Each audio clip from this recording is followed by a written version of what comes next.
Shalom saudara yang dikasihi Tuhan, sungguh kita bersyukur sekali lagi Tuhan berikan kesempatan yang baru bagi kita. Saat kita menghitung hari-hari kita, begitu banyak kebaikan, sukacita, kasih setia yang Tuhan berikan bagi kita. Namun kita harus jujur bahwa sering sekali kita melupakan kebaikan itu. Dan bahkan kita fokus kepada mungkin ujian yang sedang kita alami, masalah yang sedang kita alami. Tapi hari ini kita mau belajar firman Tuhan. Namun sebelum kita membacanya, mari meminta pertolongan dalam doa. Bapa dalam surga, kami percaya bahwa dengan mendengarkan firman-Mu, maka hati kami akan tenang, dan kami juga percaya Roh-Mu yang kudus akan menolong kami memahaminya. Tolonglah kami Tuhan, terpujilah nama-Mu dalam nama Yesus Kristus. Amin. Firman Tuhan hari ini diambil dari 1 Petrus pasal yang ketiga, ayat yang ke-8 dan 9. Dan akhirnya, hendaklah kamu semua seia sekata, seperasaan, mengasihi saudara-saudara, penyayang dan rendah hati, dan janganlah membalas kejahatan dengan kejahatan, atau caci maki dengan caci maki. Tetapi sebaliknya, hendaklah kamu memberkati, karena untuk itulah kamu dipanggil, yaitu untuk memperoleh berkat. Saat kita mengingat bagaimana Petrus pada tahun sekitar 62 sampai 63 ketika ia menuliskan surat 1 Petrus ini, maka ia memikirkan bahwa orang-orang yang setia kepada Tuhan akan mengalami penganiayaan. Dan orang-orang yang mengalami penganiayaan tetapi mereka tetap teguh di dalam Tuhan, mereka akan memiliki pengharapan.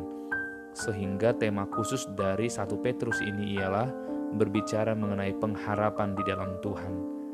Namun, pada bagian ini mungkin sering dibacakan di gereja saat seseorang telah menerima janji pernikahan, sehingga kasih dan damai ini mungkin sering diceritakan atau dikotbahkan pada saat ada seseorang yang menikah.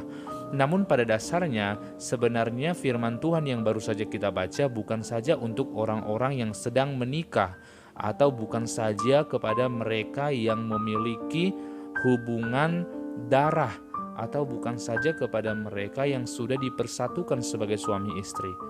Maka dikatakan akhirnya. Mengapa ia berkata akhirnya?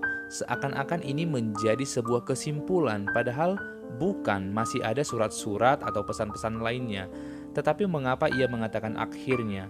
Karena pada bagian yang di sebelumnya ia sedang membahas mengenai suami dan istri. Setelah ia banyak memberikan pesan kepada para suami dan istri, sekarang ia menekankan sekali lagi, akhirnya hendaklah kamu semua seia sekata. Bukan hanya suami istri, tapi semua seia sekata. Seperasaan dalam bahasa Inggris disebut memiliki simpati satu sama lain, memiliki rasa yang sangat dalam antara perasaan yang satu dengan perasaan yang lain, tidak mementingkan kepentingan diri, tidak melihat apa yang menguntungkan diri sendiri, tetapi melihat juga perasaan orang lain dan apa yang sedang mereka rasakan. Maka orang yang berjuang untuk melakukan kasih adalah mereka yang mengerti perasaan orang lain, yang menempatkan dirinya pada posisi orang lain. Maka tidak mungkin kita dapat mengasihi orang lain jika kita tidak bisa menempatkan posisi kita pada posisi orang lain. Ketika kita melihat orang yang sedang berduka, maka cara kita mengasihi mereka ialah dengan ikut menangis bersama dengan mereka. Ketika kita melihat orang yang sedang mengalami masalah yang berat, maka kita hadir sebagai orang yang juga ikut merasakan perasaan mereka. Bukan berarti kita tiba-tiba datang ke rumah mereka dan datang menangis ke sana, atau mungkin kita datang kepada rumah orang yang sedang bersuka cita, kita datang di sana dengan tertawa terbahak-bahak. Tetapi intinya ialah kita tahu apa yang sedang orang lain rasakan, dan kita turut mengambil peran untuk menghibur mereka yang sedih dan bersuka cita bersama mereka yang bahagia. Mengasihi tidak selalu identik dengan kita memberikan hadiah, walaupun memang tidak mungkin seseorang mengasihi jikalau ia tidak memberikan apa-apa. Tetapi kita harus menyadari bahwa sebenarnya mengasihi dalam hal yang sangat sederhana ialah kita hadir dalam kehidupan seseorang, memberikan pengaruh yang baik, memberikan motivasi hati yang baik supaya ia terhibur. Sehingga dikatakan di sini, janganlah kamu membalas kejahatan dengan kejahatan. Ketika kita sadar ada orang yang berbuat jahat, maka peran kita sebagai orang percaya ialah mendoakan mereka, meminta berkat bagi mereka. Dan dikatakan hendaklah kita sebagai orang yang penyayang, karena untuk itulah kita dipanggil.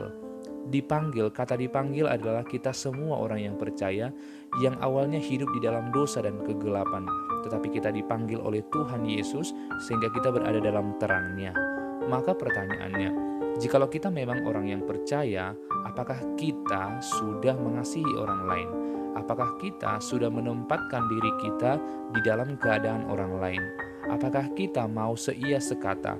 Apakah kita mau menempatkan kepentingan orang lain lebih utama daripada kepentingan kita? Maka Petrus ingin mengatakan bahwa setiap orang yang percaya memang harus bertekun di dalam imannya.